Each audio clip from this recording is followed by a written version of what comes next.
Are both sides evil? Are both sides corrupt? Are both sides violent? That's the argument that the left is falling behind. Well, anytime you catch someone doing something wrong, you go, "Oh, I caught you red-handed," and we, mankind, says, "Oh yeah, what about when you did this?" It's how you keep from apologizing. All my married people know this too, but especially in politics, where Scott Jennings is on this leftist lady's show, and she's going to use the both sides argument over and over against Republicans. And it's false. I'm going to show you how it absolutely does not apply to us, that in general, we are not violent. Welcome to Doug in Exile. In the comments, we're fighting with a fire in our soul for God and country.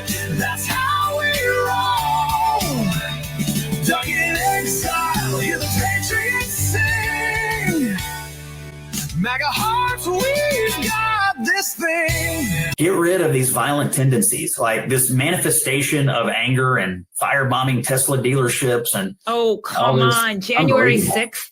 Okay, wait. Hold the phone. You cannot say it is just like, you can't just say it's the left that is violent. We had an insurrection at the Capitol. You had one bad day. And what is going on the left right now? Hey, vandalism. Scott. Because you'll notice Scott Jennings, who condemned January 6th. Now, a lot of people on the right, we assume just because the Democrats are violent or evil, that we have to defend January 6th as just any other day. Scott Jennings doesn't believe that. He actually does condemn January 6th. Just for the purpose of this video, we're going to give that to them and say January 6th was an outrageous moment. I'll call it trespassing. I won't call it a violent insurrection. The only person that dies was Ashley Babbitt. I won't say that it's widespread. It was widespread vandalism. They tore down structures. They broke glass. They trespassed and went in, even though they were not largely violent inside. They walked between those velvet ropes. You still have to say, at the very least, that's trespassing of some kind. Luigi You called it an Mangione, insurrection worship, perpetrated by the president. Unbelievable. I mean, the adherence to trying to keep these violent, illegal aliens in the country. The left has a problem with violence. It is in its heart right now. I don't think it is only the left. I mean, you have literally seen people on both sides committing violence. I think the problem is not the left. I think it is the extremes on both sides of the party. And that is what's happening. Like those. Okay. Are there extremes on both sides of the party? That's where I think she goes so far, so as I can call her wrong. Obviously, there are violent extremes on both sides of the party, but are they equal in size? So I'm going to say violent extremists on the right, 1%. Violent extremists on the left, I would say at least 5%. If I go to the very farthest crazies, people who would do an assassination, people who would key a Tesla car, I'm not talking about advocacy. I'm not saying the ones that have jokingly said that it's okay to take out Trump, because that's speech. I hold that different than people that actually do things. I would say the people on the right that actually do things, way less than 1%. The people that actually do violent things on the left, I believe, is about 5%. They're the loudest voices, whether the leaders want them or not, and they're the ones who tend to be the most violent. I don't think that's fair to say it's only the left. I mean, but why is it happening? Why do late night comedians go on TV and encourage or coddle or give lip service to this vandalism of what went on with Tesla dealerships and so on? Why are there so many prominent people? People didn't get hurt. I totally get why Luigi Mangione. Okay, so she says people didn't get hurt, and he's talking about speech of late night comedians joking about violence. I'm going to go farther, because we're going to go from actions they do to speech and cultural things that they endorse. That's very different. Did Trump endorse the trespassing on January 6th? I never heard him formally endorse it. But the left formally endorsed Black Lives Matter. And now we're going to get to some real percentages. Now it goes from just 5% that are loopy and violent to, I would say, about the 50% of America that's on the left half of America. 50% of America endorse Black Lives Matter, at least. And that is endorsing their violence. their riots and their rage and covering up for them. Same thing with Palestinian protests. Same thing with blowing up Tesla dealerships. So if she's going to go to rhetoric, where on the right do we support violent riots? There's not such a thing as a right-wing riot. I can't even think of one. But even if we did have a right-wing riot or protests that broke windows in businesses or set cars on fire, how many on the right would verbally endorse that? Absolutely not. Even Trump said to peacefully walk over and patriotically let your protest be known on January 6th. So our language is not violent. The left's language is absolutely full of threats and real violence from a widespread cultural standpoint. I'm not for vandalism, but like, it's more than that. They firebomb these things. Like it's obviously it's dangerous, but it's happening on both sides. What person on the right is committing violence today? She can't name one. That's a very good question to ask. Just give one example. It should be pretty easy because we've seen Tesla's dealerships with fire. Many businesses were burned down under Black Lives Matter. You should be able to point to huge public events where Republicans burned buildings down, let's say in LA, or let's say in New York, where we smash and grabbed, broke into pharmacies, stole items. We, the right, they were all leftists, 100% of them. She should be able to name one event where, say, more than 5 or 10 people were violent, or 1 or 2 complete psychos that shot something up that were from the right. You can't even think of them. You can't name them. They don't exist for at least 4 years. January 6th is the only one that you could possibly point to. There were still no fires. Oh my gosh. Well, first of all, when you're in power, you don't tend to be the ones that are doing that. But I think after they lost the election in 2020, there was a mob and a person died, and it was a riot at the Capitol. It was crazy. It was a terrible day, and it should not have happened. It was a horrible day, and it's not the let me only just check example. my calendar, and it was 5.5 years ago. Can we also talk about the fact that someone broke into Nancy Pelosi's house and violently beat up her husband? You're saying that homeless drug addict is a conservative? Well, I mean, why do you think she was targeted? Why do I think a literal crazy homeless person in San Francisco did something? I couldn't begin to tell you, but I know it's this. They weren't coming to the Republican Party. Both sides have faced assassination attempts. This is a thing that is not. She's only repeating herself here, just saying both sides, but she can't prove it's both sides. But we have many leftists. So the guy that went after Nancy Pelosi's husband, that guy was not a Republican nor of the right. But there are tons of left-wing, formal, registered Democrats taking shots at the president, shot Steve Scalise and all those senators at a baseball game. I mean, their political affiliation is clearly tied. The left trespasses like that all the time, too. They go into capitals when they disagree with votes and they start screaming and taking. That's all illegal, too. They have to get escorted out with police security. They break into stuff all the time. And certainly Tesla dealerships, they're not allowed to do that to a private company. And Black Lives Matter, they burned a Wendy's to the ground. They set whole streets on fire. The body count is like 10 times what January 6th was, if we care about body counts at all. It is not just, it's not just a singular party thing. And I don't buy that. Like, it's just not. It's not. You didn't provide one piece of evidence. Singular party thing. Mm-hmm. There are radicals on the left and there are radicals on the right.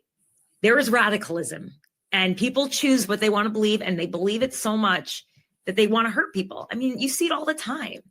I think you are discounting the very obvious evidence that this radicalism on the left is more than radicalism. It's anti-Americanism. It's anti-Western civilization. I mean, just look at the coddling and the encouragement of what's going on these college campuses. I mean, this is not just about now he's going to do the Palestinian protests. We're going to end on a recent attack of Jewish senior citizens by a guy named Muhammad. Big shocker.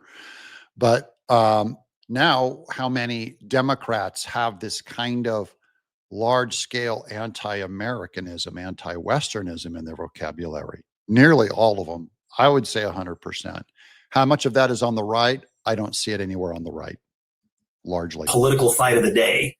The fight is for the future of the country. The fight is for the future of the West. And the left right now, all these people who are trying to tear down America and tear down the West inhabit the left, and they largely inhabit the Democratic Party. Whether you like it or not, that's where those people's political home is right now. And until they get rid of it, they're going to have a real problem. And I think the country is onto it. I mean, these campuses and what's going on around the October the 7th issue and what's going on around anti-Semitism in this country, it's crazy. I mean, look at this guy that just killed these 2 people in Washington, D.C. The left very recently has been publicly violent. It's no shocker that it's not an American. Now, he's talked about, what about who's into releasing violent illegals on the American border? Again, almost all Democrats. Yeah, and Sandra, bear with me. We just got these numbers moments ago, but it's a jaw dropper to say the least. So to set the stage here, let me just explain what these numbers mean. ICE has something called a non-detained docket. Essentially what that is it means migrants who were encountered by DHS but are no longer in federal custody. So who's on this non-detained docket? It's illegal immigrants who were caught and released at the border, released with the court date years away. They're in immigration proceedings, combined with illegal immigrants who have already been ordered deported from the country by a judge but are still here roaming the country. So keep that in mind, this non-detained docket. According to a letter that the acting director of ICE just sent to Texas Congressman Tony Gonzalez, on ICE's non-detained docket, they're currently tracking 425,000 non-citizens who have been convicted of a crime. Of that number, over 13,000 non-citizens have convictions for homicide and are on the non-detained docket, meaning they're roaming okay, so these are illegals that the Democrats want to keep here. And I think this is a fair comparison to make. So I want to ask you guys, how many Democrats are for keeping illegals here? All of them. They don't want deportations. Or they say, we want deportations, but not the way you're doing it, which always ends up being they don't get deported. Look at the population number, 400,000 with these known criminal records. 400,000.